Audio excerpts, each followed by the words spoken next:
اپنی اپنی دعاؤں کی قبولیت کے لیے، اس مجلس عزا کی مقبولیت کے لیے، عزاداروں کی حفاظت کے لیے، بانیان کی توفیقات خیر میں اضافے کے لیے، سیدہ کی خوشنودی کے لیے، بارہویں کے ظہور کی تعجیل کے لیے بلند تر صلوات۔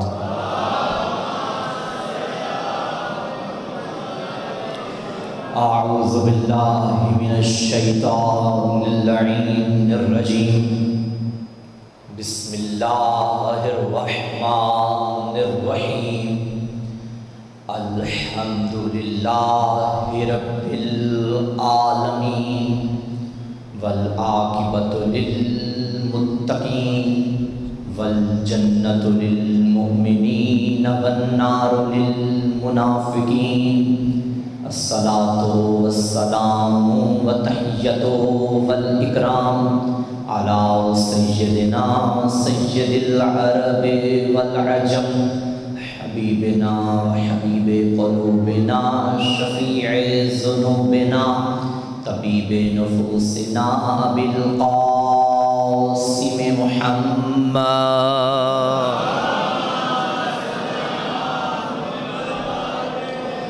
وآلہ الطیبین الطاہرین المعصومین المظلومین المنتخبین المنتجبین، ولعنۃ اللہ علی اعدائہم ومقصر فضائلہم ومنکر ولایتہم ومناقبہم ومصائبہم وعزائہم اجمعین، اما بعد فقد قال اللہ تعالی فی کتابہ المجید، بسم اللہ الرحمن الرحیم، انا ھذا صراطی مستقیما فاتبعوہ ولا تتبعوا السبل فتفرق بکم عن سبیلہ، ذالکم وصاکم بہ لعلکم تتقون۔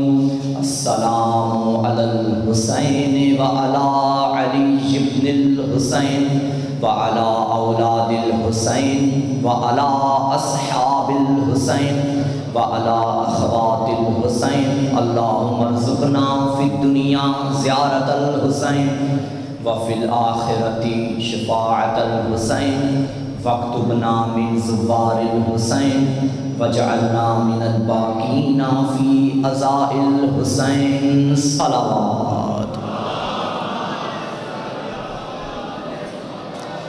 نعرہ تکبیر، ماشاءاللہ مل کے استقبالیہ نعرہ ہے، جواب دیجئے نعرہ تکبیر، نعرہ رسالت، نعرہ رسالت، یک زبان نعرہ حیدری، بار دیگر حیدری، حسینیت، حسینیت، یزیدیت، یزیدیت، دشمنان اہل بیت پہ لعنت، قاتلان شہدائے کربلا پہ لعنت، برائے تعجیل ظہور یوسف سیدہ بلند تر صلوات۔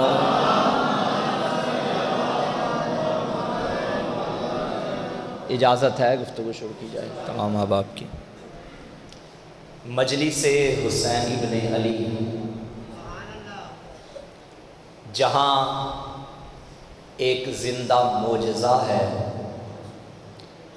مجلس حسین جہاں باطل کے سامنے ہماری ایک ڈھال ہے، مجلس حسین جہاں اپنے اندر حیات سرمدی و ابدی رکھتی ہے، مجلس حسین جہاں شیعت کی پہچان ہے، مجلس حسین جہاں کربلا کو زندہ رکھنے کا ایک ذریعہ ہے، مجلس حسین جہاں 14 کی کچہری ہے، مجلس حسین جہاں سیدہ کی عدالت ہے، وہاں اس مجلس کا کمال یہ ہے مجلس حسین کی ہوتی ہے، گفتگو اللہ کے قرآن سے ہوتی ہے۔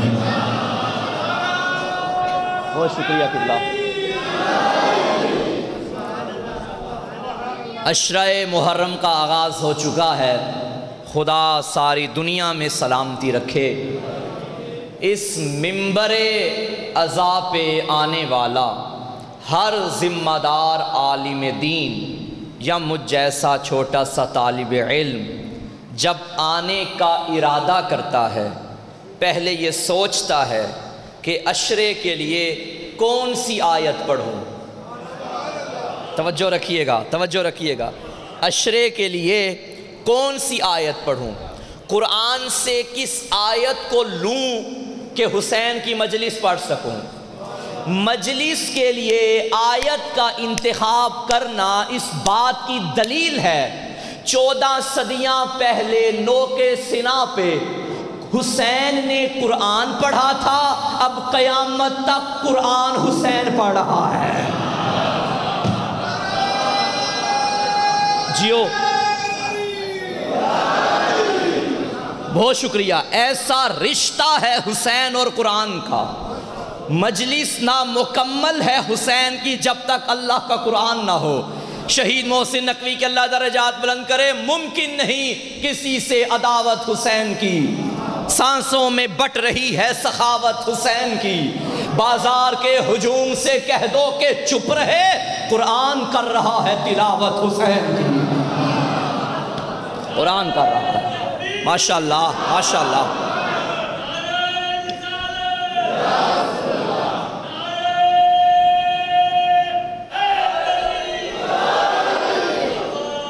سلامت رہیے۔ اب میں نے جس آیت کا انتخاب کیا، آج ترجمہ پڑھنا ہے میں نے، سورہ انعام آیت نمبر 153۔ بچے نوٹ کر لیں، جا کے اس کا مطالعہ بھی کیجئے گا۔ ترجمہ پہلے سنیے، جب ترجمہ سمجھ میں آ جائے گا تو میرا پورا عشرہ آپ کے اذہان تک منتقل ہو جائے گا۔ اللہ فرما رہا ہے انا ھذا صراطی مستقیما، بے شک یہ میرا راستہ سیدھا ہے۔ یہاں بہت شکریہ قبلہ، یہاں زگ زیگ نہیں، یہاں موڑ نہیں، مستقیما سیدھا ہے۔ اچھا، فاتبعوہ، پس تم اس کے پیچھے پیچھے چلو، وَلَا تَتَّبِعُوا السُّبُلَ فَتَفَرَّقَ بِكُمْ عَنْ سَبِيلِهِ، خبردار ان راستوں پہ نہ چلنا جو اس راستے سے دور کر دیں۔ ذَلِكُمْ وَصَّاكُمْ بِهِ لَعَلَّكُمْ تَتَّقُونَ، یہ تمہیں اللہ کی وصیت ہے، اللہ کی ہدایت ہے تاکہ تم متقی بن جاؤ۔ آیت پہنچ گئی آپ کے ذہن تک؟ اب سنیے تشریح۔ دیکھیے اس آیت میں دو شرطیں ہیں، ایک جزا ہے۔ میں سمجھاتا ہوں، جو جملہ شرطیہ ہوتا ہے، جب شرط اور جزا ملے تو جزا اس وقت تک نہیں ہوتی جب تک شرط پوری نہ ہو۔ میں جملہ پڑھوں گا، آپ سمجھ جائیں گے۔ میں اس امام بارگاہ میں آؤں گا تو مجلس پڑھوں گا، تو سے پہلے شرط ہے اور تو کے بعد جزا ہے۔ جب شرط ہی پوری نہ ہو، جزا ہوگی، میں آؤں گا ہی نہیں تو مجلس کیا پڑھوں گا۔ یہ جو آیت میں نے پڑھی اس میں دو شرطیں ہیں، ایک جزا ہے۔ پہلی شرط میرے راستے پہ چلو، دوسری شرط ان راستوں کو چھوڑو، اور جزا تاکہ تم متقی بن جاؤ۔ متقی بننے کے لیے جہاں اس پہ چلنا ضروری ہے وہاں انہیں چھوڑنا ضروری ہے۔ چلو میں آسان الفاظ میں کہہ دوں، یہ جو اللہ نے کہا ہے نا اس کی اتباع کرو، اسے تولا کہتے ہیں، انہیں چھوڑو اسے تبرہ کہتے ہیں۔ علی مولا، علی مولا۔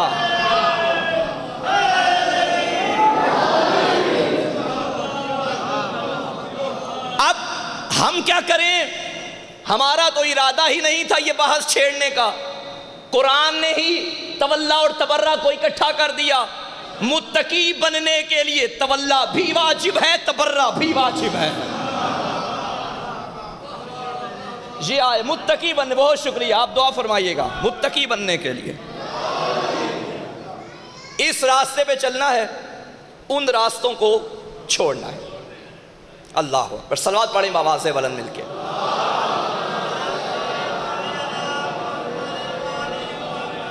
یہ جو اللہ نے فرمایا ہے فَاتَّبِعُوهُ، اس کے پیچھے چلو، اس کی اتباع کرو۔ اب یہ راستہ کیسا ہے کہ جس پہ چلنا ضروری ہے، جس کی اتباع کرنا ضروری ہے؟ یہ وہ راستہ، اچھا مجھے بتائیے، راستے پر چلا جاتا ہے یا راستے کے پیچھے چلا جاتا ہے؟ راستے پر۔ اللہ نے فرمایا فَاتَّبِعُوهُ، اس کی اتباع کرو۔ اتباع کا مطلب ہے پیچھے چلنا۔ یہ کوئی وہ راستہ نہیں جو پنڈی بھٹیاں سے جلال پور تک آتا ہے، یہ وہ راستہ نہیں جو پنڈی بھٹیاں سے موٹر وے شروع ہو تو فیصل آباد جاتی ہے، یہ وہ راستہ نہیں جس پر چلنا ہے، یہ وہ راستہ ہے جس کے پیچھے چلنا ہے۔ اس سے مراد کوئی تو ذات ہوگی۔ میں سمجھاؤں گا، ایسے نتیجہ نہیں دوں گا۔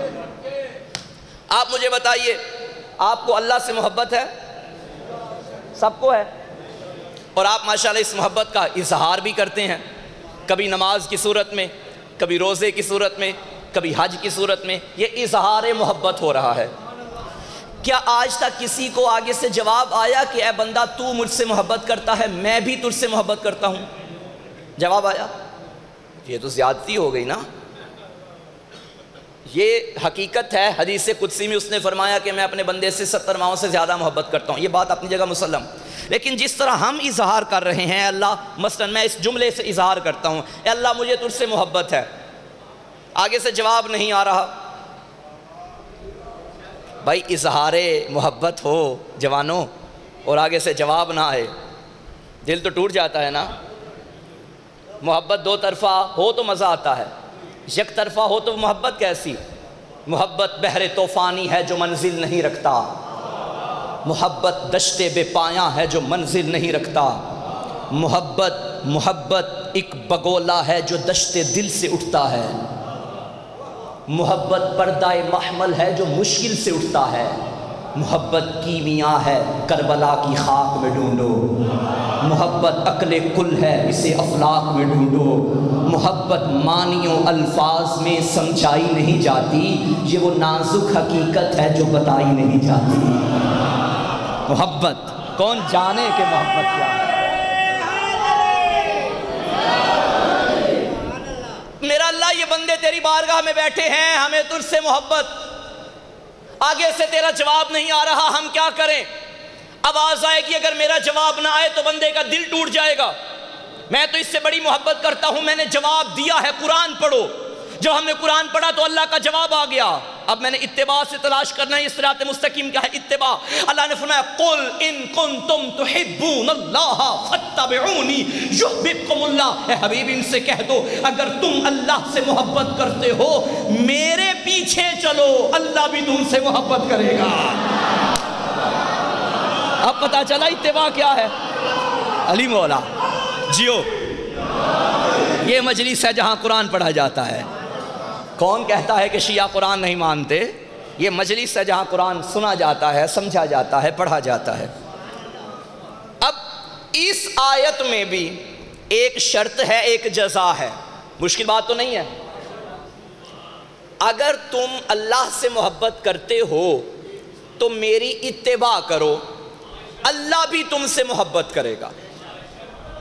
شرط ہے میری اتباع کرو، پھر جزا ہے کہ اللہ محبت کرے گا۔ مثلا 3 جملے، اگر تم اللہ سے محبت کرتے ہو فاتبعونی، میری اتباع کرو، اللہ بھی تم سے محبت کرے گا۔ یہ اگر ہم اندر سے نکال دے فاتبعونی، تم اللہ سے محبت کرو، اللہ تم سے محبت کرے گا؟ نہیں، شرط ہے فاتبعونی، اتباع کرو۔ اللہ سے محبت کر کے، توجہ، اللہ محبت نہیں کرتا، اندر شرط ہے اتباع محمد، لیکن ایک حدیث ایسی وہاں کوئی شرط بھی نہیں نبی نے رکھی۔ احب اللہ من احب حسینہ، جو حسین سے محبت کرتا ہے اللہ اس سے محبت کرتا ہے۔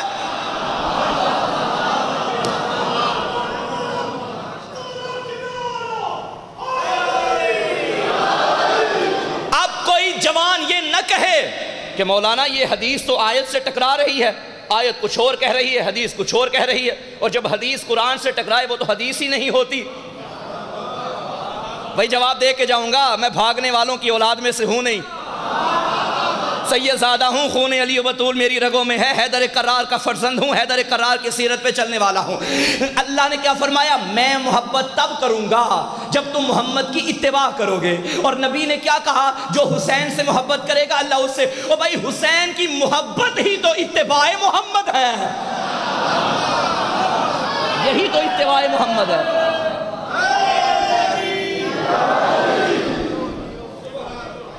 یہ صراط مستقیم۔ اچھا اب اتباع محمد ہوگی کیسے؟ شیعہ سنی کا مجمع ہے تو میں نے سوچا کہ بات وہ نہ کی جائے جو کسی ایسی کتاب سے ہو جسے ایک فرقہ مانے دوسرا نہ مانے، کتاب وہ لائیں جسے سب مانتے ہیں، اور پھر بھی کوئی نہ مانے پھر وہ ضد ہے اور کچھ بھی نہیں ہے۔ اب اللہ نے کہا میں تم سے محبت کروں گا، شرط ہے کہ محمد کی اتباع کرو۔ اتباع کیسے کرنی ہے میرا اللہ یہ بھی بتا دے، تو اللہ نے بتا دیا وَمَا أَتَاكُمُ الرَّسُولُ فَخُذُوهُ وَمَا نَهَاكُمْ عَنْهُ فَانْتَهُوا، جو رسول دے وہ لے لو، اور جس سے روکے، آج تمہیدی گفتگو ہے میرے ساتھ رہیے گا، آج ساتھ ہوں گے تو آخر تک ساتھ چلیں گے، جو رسول تمہیں دے وہ لے لو، اور جس سے روکے رک جاؤ۔ یہ مسلمان بڑا پکا بڑا سچا ہے، جو رسول نے دیا اس نے لے لیا۔ کیسے؟ جنت دیکھی ہے؟ نہیں۔ مانتے ہو؟ کیوں مانتے ہو جب دیکھی ہی نہیں؟ نبی نے کہا، بہت شکریہ، رسول نے کہا، وہ اتنا سچا کہ ہم نے بن دیکھے مان لی، اس نے کہا ہم نے لے لیا۔ جبریل کو دیکھا ہے؟ نہیں۔ مانتے ہو؟ ہاں۔ کیوں؟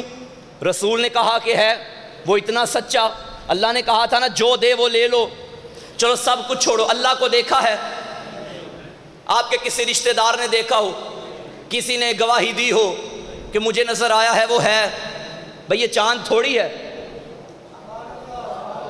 اللہ ہے۔ آپ مانتے ہو اور آپ کے نہ کسی بڑے نے دیکھا، نہ بچے نے دیکھا، نہ رشتہ دار نے دیکھا، نہ ہمسائے نے، پھر بھی مان لیا۔ کیوں؟ کیونکہ رسول نے، اور کمال یہ ہے جس نے کہا ہے اس نے بھی نہیں دیکھا۔ اوئے ہوئے ہوئے ہوئے ہوئے ہوئے، جس نے کہا ہے کہ وہ ہے اس نے بھی نہیں دیکھا۔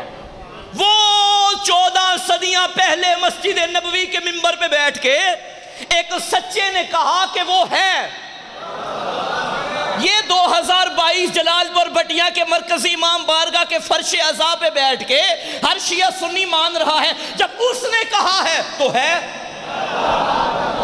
بھائی یہ ہے نا صداقت لسان محمد، اتنا سچا میرا نبی، اس نے دکھایا بھی نہیں، دیکھا بھی نہیں، پھر بھی اس نے کہا ہے، ہم نے مانا ہے۔ حد نہیں ہو گئی؟ جو نبی بغیر دکھا کے بتاتا رہا، تم نے وہ تو لے لیا جو دکھا دکھا کے اٹھا اٹھا کے، اسے کیوں نہیں لیا؟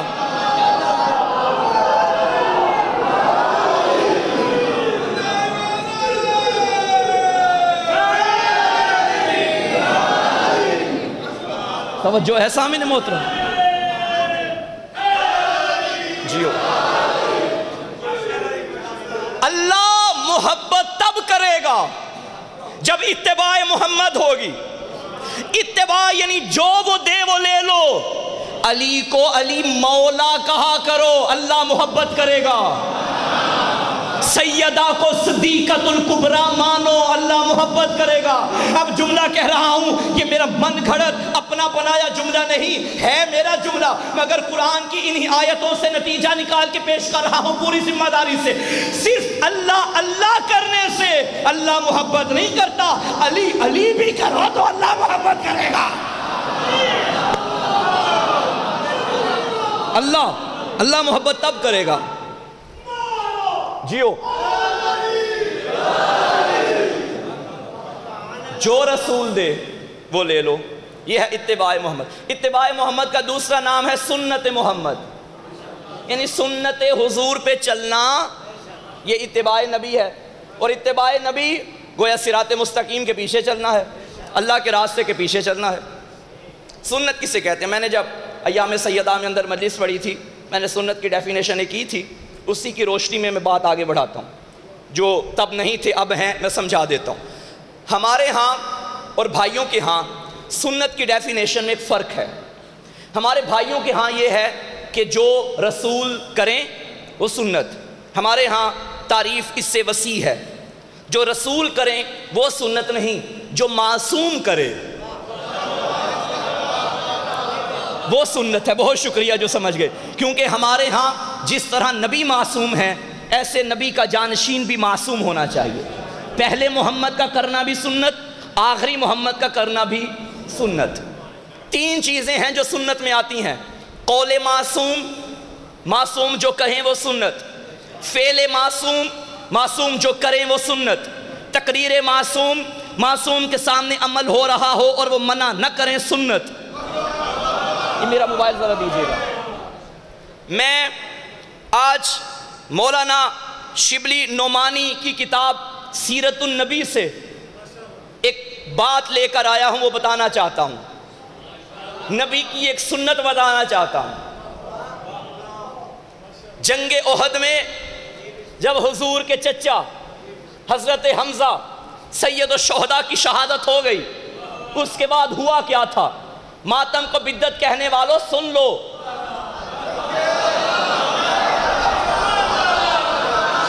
جیو سلامت رہو، یہ نبی کی سنت ہے، کتاب میری نہیں بھائیوں کی ہے، اور بڑا نام ہے مولانا شبلی نعمانی، ان کی کتاب ہے سیرت النبی، جلد نمبر 1، وہاں سے پڑھ رہا ہوں، اور یہ میں نے اوپر سے دیکھ کے اس لیے پڑھنا ہے تاکہ کوئی یہ نہ کہے کہ مولانا نے الفاظ آگے پیچھے کر دیے۔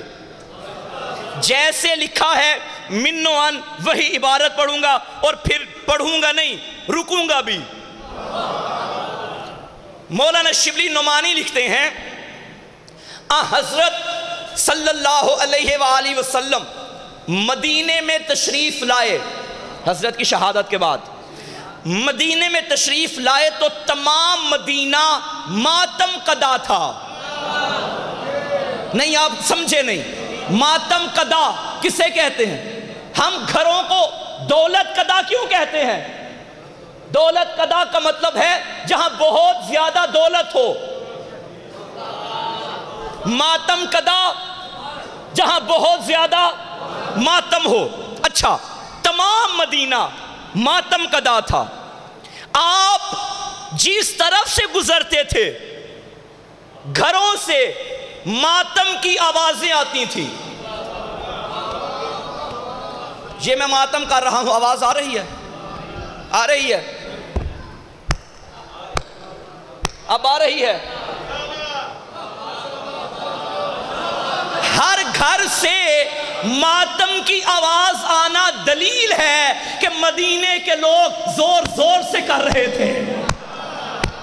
توجہ، ہر گھر سے ماتم کی آوازیں آتی تھیں۔ آپ کو حیرت ہوئی کہ سب کے عزیز و اقارب ماتم داری کا فرض ادا کر رہے ہیں، فرض ادا، ہائے ہائے فرض ادا کر رہے ہیں، لیکن حضرت حمزہ کا کوئی نوحہ خان نہیں ہے۔ رکت کے جوش میں آپ کی زبان سے بے اختیار نکلا، میرے حمزہ کا کوئی رونے والا نہیں۔ انصار نے یہ الفاظ سنے تو تڑپ اٹھے، سب نے جا کر اپنی بیویوں کو حکم دیا کہ دولت قدائے محمد پہ جا کر حضرت حمزہ کا ماتم کرو۔ کس نے؟ صحابہ نے، انصار نے گھروں میں جا کے بیویوں سے کہا کہ نبی کے دروازے پہ جا کے حمزہ کا ماتم کرو۔ یہ شہید کا ماتم صحابہ کے گھر کی سیرت ہے۔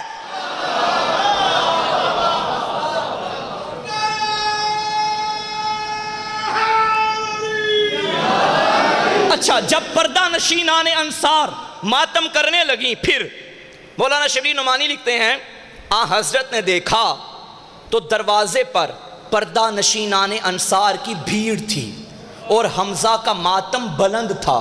ان کے حق میں دعائے خیر کی اور فرمایا میں تمہاری ہمدردی کا شکر گزار ہوں۔ کون کہہ رہا ہے؟ نبی۔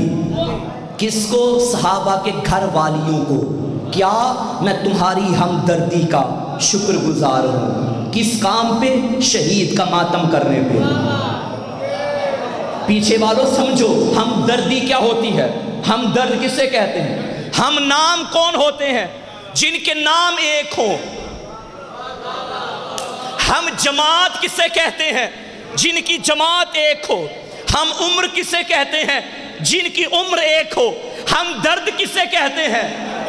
جن کا درد ایک ہو۔ ماتمیوں پہ فتویٰ نہ لگانا، ماتمی کا اور نبی کا درد ایک ہے۔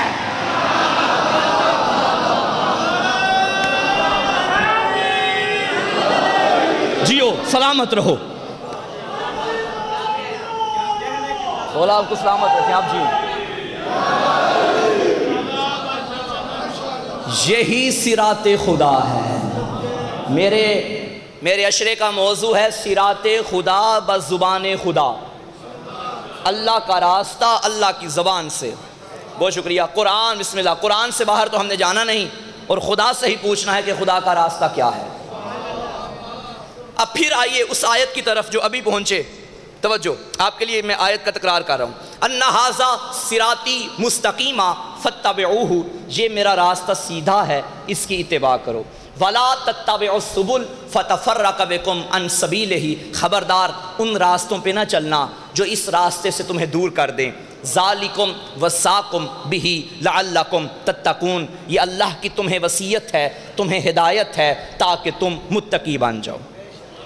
ان دونوں شرطوں کی جزا کیا ہے؟ متقی۔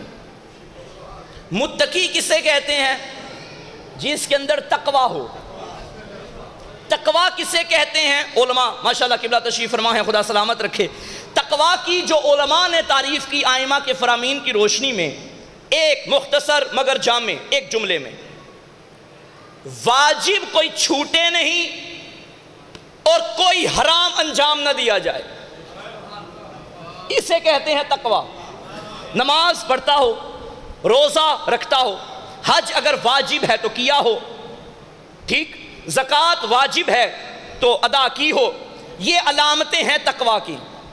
اب مجھے بتائیے، کسی نماز پڑھنے والے کو آپ متقی کہتے ہیں یا نمازی کہتے ہیں؟ نمازی۔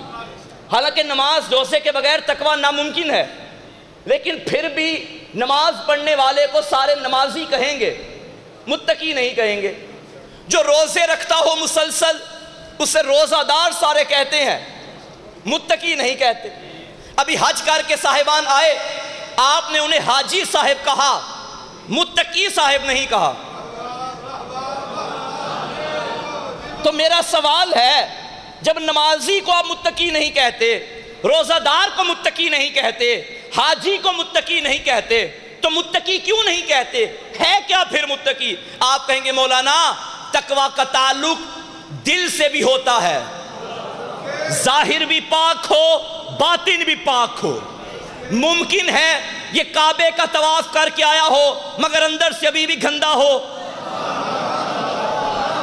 تو ہم اسے متقی کیسے کہیں؟ ممکن ہے نماز پڑھ رہا ہو اندر سے پاک نہ ہو، تو ہم متقی کسے کیسے کہیں گے؟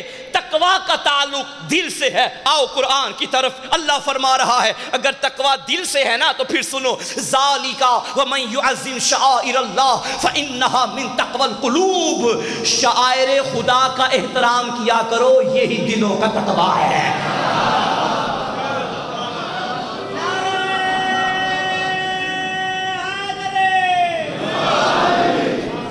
یہ شاعر خدا کا احترام دلوں کا تقویٰ، تھک تو نہیں گئے؟ شاعر خدا کا احترام دلوں کا تقویٰ، شاعر کہتے ہیں نشانی کو۔ کعبے کا احترام کرو یہ اللہ کی نشانی ہے، مسجد کا احترام کرو یہ اللہ کی نشانی ہے، قرآن کا احترام کرو یہ اللہ کی نشانی ہے۔ ہم بھی تو یہی کہتے ہیں، علم کا احترام کرو یہ حسین کی نشانی ہے، ذوالجناح کا احترام کر یہ حسین کی نشانی ہے، جھولے کا احترام کر یہ حسین کی نشانی۔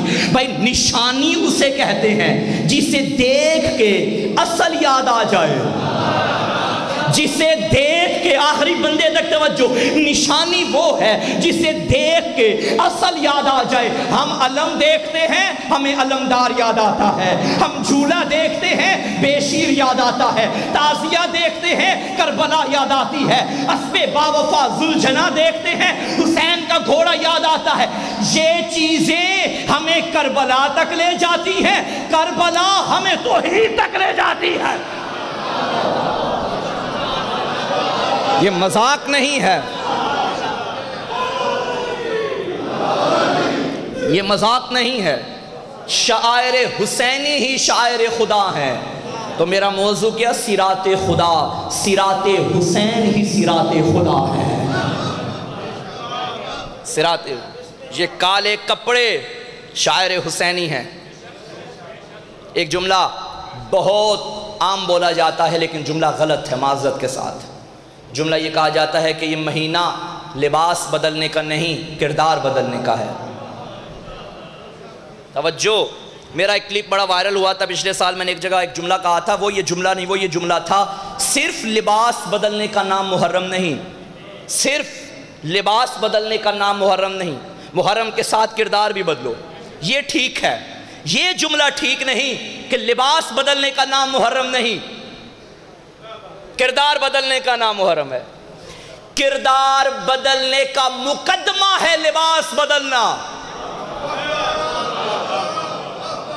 بھائی ایک مقدمہ ہوتا ہے، ایک زی مقدمہ ہوتا ہے، یہ امام بارگاہ زی مقدمہ، وہ دروازہ مقدمہ، مقدمے سے گزرو گے تو زی مقدمہ تک پہنچو گے۔ زی مقدمہ چھت ہے، مقدمہ سیڑھی ہے، سیڑھی عبور ہوگی تو چھت پہ جاؤ گے۔ کردار زی مقدمہ، لباس مقدمہ۔ لباس محرم میں بدلو گے تو کردار بدلنے کی خواہش آئے گی۔ وہ حسینی، وہ حسین کے نام کا کردار خاک بدلے گا جو اپنا لباس بھی نہ بدلے۔ توجہ ہے یا نہیں؟ یہ لباس پیش خیمہ ہے کردار بدلنے کا۔ یہ کالے کپڑے پہنیں گے تو ہمارے اندر حسینیت کی خوشبو آئے گی نا، یہ کریں گے تو کردار کی طرف بڑھیں گے، اور ہم نے اس مقدمے سے زی مقدمے تک جانا ہے۔ توجہ ہے سامنے محترم؟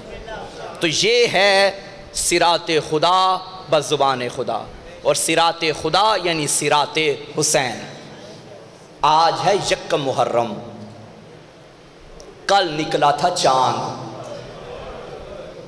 کربلا کی ویڈیو سب نے دیکھی، لاکھوں لوگ حرم حسین میں کھڑے ہو کے لبیک یا حسین کہہ رہے تھے۔ رات میں نے بھی وہ ویڈیو دیکھی، دل پھٹ گیا۔ جو اتنا غریب تھا آج اس کی قبر پہ لاکھوں زائر، کتنا امیر ہے حسین۔ میں کہوں گا مولا، زندگی میں غریبی دیکھی مگر تو آج امیر ہے، ذرا جنت البقیع میں آ۔ جو کائنات کی مالکن تھی آج اس کی قبر بڑی غریب ہے۔ حسین کی شہادت کے دن آتے ہیں، لاکھوں زائر قبر حسین پہ جاتے ہیں۔ کبھی جمادی الثانی میں بھی دیکھنا جنت البقیع، چراغ جلانے والا بھی کوئی نہیں ہوتا۔ پہلا دن ہے، حق بنتا ہے مادر حسین کا ذکر کیا جائے۔ سلام جھک کے کیا کرو زہرا کے آستانے کو، حسین پال کے جس نے دیا زمانے کو۔ مجھے بتاؤ کیا زمانے کے لیے پالتی رہی تھی؟ جو جنت البقیع کے زائر ہیں، خدا ہر کسی کو زائر بنائے۔ کوئی مشہد میں جاتا ہے نا، جیسے ہی سرزمین مشہد آتی ہے، پہلی دفعہ اگر کوئی زائر جائے وہ اپنے سالار سے پوچھتا ہے رضا کا روزہ کہاں ہے؟ وہ اشارہ کر کے کہتا ہے وہ جو گنبد نظر آ رہا ہے نا، وہ میرے امیر بادشاہ کا روزہ ہے۔ کوئی نجف میں چلا جائے، ابھی باب قبلہ کے بازار میں ہو، وہ پوچھتا ہے میرے والی کا روزہ کہاں ہے؟ سالار کہتا ہے وہ جو گنبد چمک رہا ہے وہ تیرے پیر کا روزہ ہے۔ کوئی حسین کی قبر پہ جائے، زائر پوچھتے ہیں، اشارہ کیا جاتا ہے وہ جو سونے چاندی دروازے ہیں وہ غریب حسین کا روزہ ہے، جو جنت البقیع کے زائر ہو تھاڑے مار کے رونا۔ اگر کوئی پہلی مرتبہ جنت البقیع جائے قبرستان میں کھڑا ہو جاتا ہے، زائر پوچھتے ہیں بتاؤ محمد کی بیٹی کا روزہ کہاں ہے؟ سالار بتاتے ہیں وہ جو پتھر نظر آ رہے ہیں وہ محمد کی زخمی بیٹی جس پہ آج بھی کوئی ماتم کرنے والا نہیں ہے۔ کیسے غریب ہوئی بطول، چلا گیا بابا دنیا سے۔ ہر علاقے کا رواج ہے، اللہ نہ کرے کسی بیٹی کا باپ چلا جائے نا، بیٹی جنازے کے جانے کے بعد گھر کا دروازہ کھول دیتی ہے۔ اب علاقے کی عورتیں آئیں گی اور مجھے آ کے بابا کا پرسہ دیں گی۔ 28 صفر رسول کی شہادت ہوئی، 2-4 دن کے بعد 2 یا یکم ربیع الاول تاریخ میں موجود ہے، مسلمان آ گئے پرسہ دینے، عورتیں نہیں آئیں، مسلمان مرد آئے۔ پرسے کا رنگ کیا تھا؟ کسی کے ہاتھ میں آگ کا سامان، کسی کے ہاتھ میں لکڑیاں۔ بطول انتظار میں تھی، کوئی آ کے پوچھے گا زہرا تیرے بابے کا بڑا دکھ ہے، لیکن میں مر جاؤں میں یہ جملہ نہ پڑھوں۔ دق الباب ہوا، اندر سے آواز آئی کنیز سیدہ کی، من انتا تو کون ہے؟ یہ ظالم کہنے لگا علی کو باہر بھیجو۔ ابھی باتیں ہو رہی تھی، مدافع ولایت علی سیدہ دروازے پہ آئی اور کہنے لگی حیا کرو، علی مصروف ہے، علی باہر نہیں آئے گا۔ یہ ظالم کہتے ہیں باہر بھیج ورنہ میں گھر کو آگ لگا دوں گا۔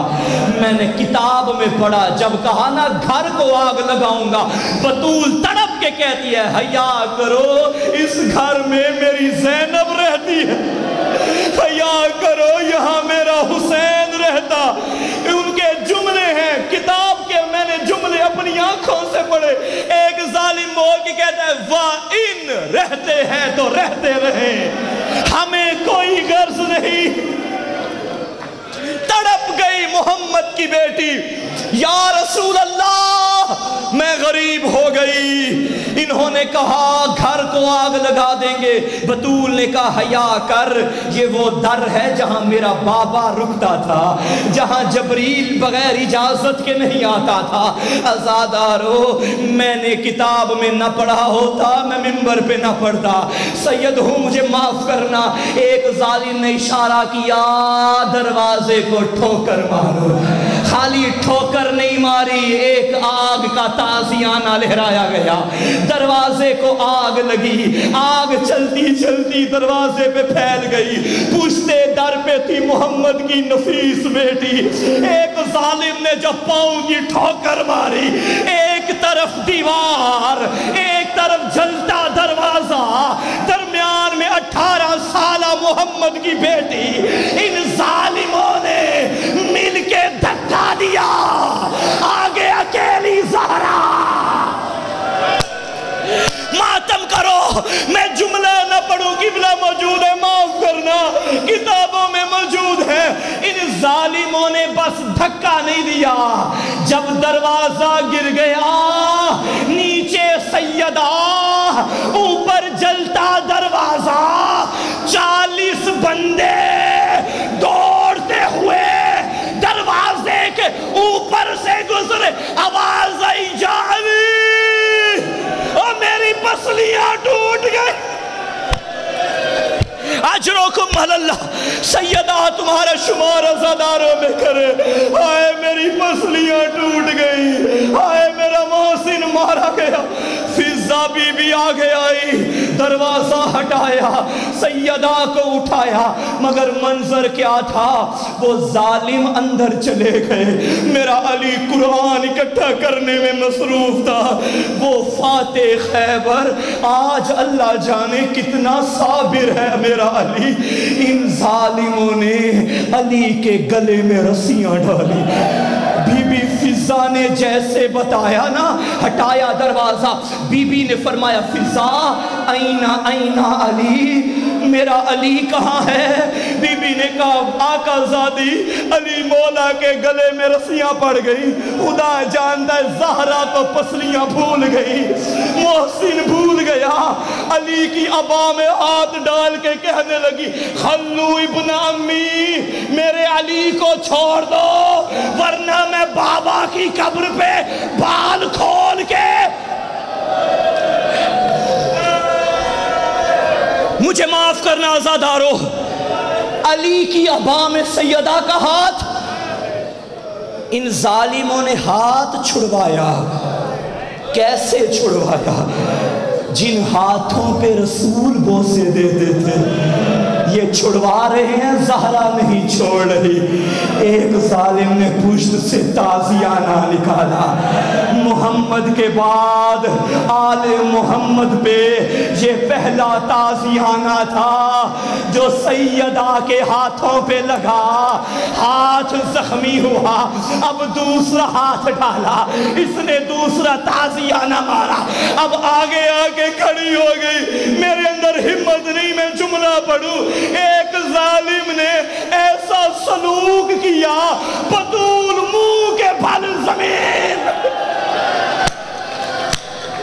مولا حسن سے کسی نے پوچھا تھا مولا آپ مدینے کی گلیوں سے جب گزرتے ہیں فلاں گلی سے کیوں نہیں گزرتے؟ حسن مولا فرمانے لگے میں چھوٹا سا تھا، اسی گلی میں ایک ظالم نے میری ماں پہ ہاتھ اٹھایا تھا، ارے جب بھی میں گزرتا ہائے شام غریبہ میں بطول کی بیٹی پہ تازیانے نہ برسائے جاتے۔ اگر آج محمد کی بیٹی محفوظ ہو جاتی، بس عزادارو فاتح خیبر کے گلے میں رسیاں، علی کو مدینے کی گلیوں میں گھسیٹ کے مسجد نبوی میں لے گئے، پیچھے سے صدائیں دیتی رہی چھوڑ دو تمہیں اللہ کا واسطہ، اور میرے علی کو اس طرح گلیوں میں نہ گھسیٹو۔ رو کے کہنے لگی سلمان علی کو جا کے بتا دے اگر انہوں نے نہ چھوڑا میں بابا کی قبر پہ جا رہی ہوں، پھر بابا جانے میرا خدا جانے۔ ابھی مسجد نبوی میں علی کو لایا گیا، بطول نے حسنین کو لیا، اب چلی ہے بابا کی قبر پہ۔ یہ بطول نہیں محمد چل رہا تھا، ایک ہاتھ پہلو پہ تھا، بابا کی قبر پہ آ کے کہنے لگی بابا غصبوا حقی فصبرتو، بابا تیری بیٹی کو دن دہارے لوٹا، بابا میں خاموش رہی، بابا اٹھ کے دیکھ میری پسلیاں ٹوٹ گئی، بابا میں خاموش رہی، بابا میں نے بددعا نہیں کی، بابا اٹھ کے دیکھ میرا چہرہ نیلا ہو گیا، بابا میں خاموش رہی، بابا دیکھ میرے ہاتھ کی کلائی ٹوٹ گئی، بابا میں خاموش رہی، لیکن بابا ظلم کی حد ہو گئی، علی کے گلے میں رسیاں، ابھی بددعا کے لیے ہاتھ اٹھے نہیں، مسجد نبوی کی دیواریں بلند ہو گئی۔ علی نے فرمایا سلمان بطول سے کہہ دے بددعا نہ کرنا، میں کہوں گا مدینہ ابھی تو زہرا نے بددعا نہیں کی، ابھی سر پہ چادر ہے، اور شہر مدینہ تو برداشت نہ کر سکا، ہائے شام کا بازار اسی کی بیٹی بے مکنا چادر، اور کہتی رہی ظالموں کوئی دھکا دیتا کبھی اس دیوار کے ساتھ کبھی اس اللہ لعنت اللہ علی القوم الظالمین وسیعلم الذین ظلموا ای منقلب۔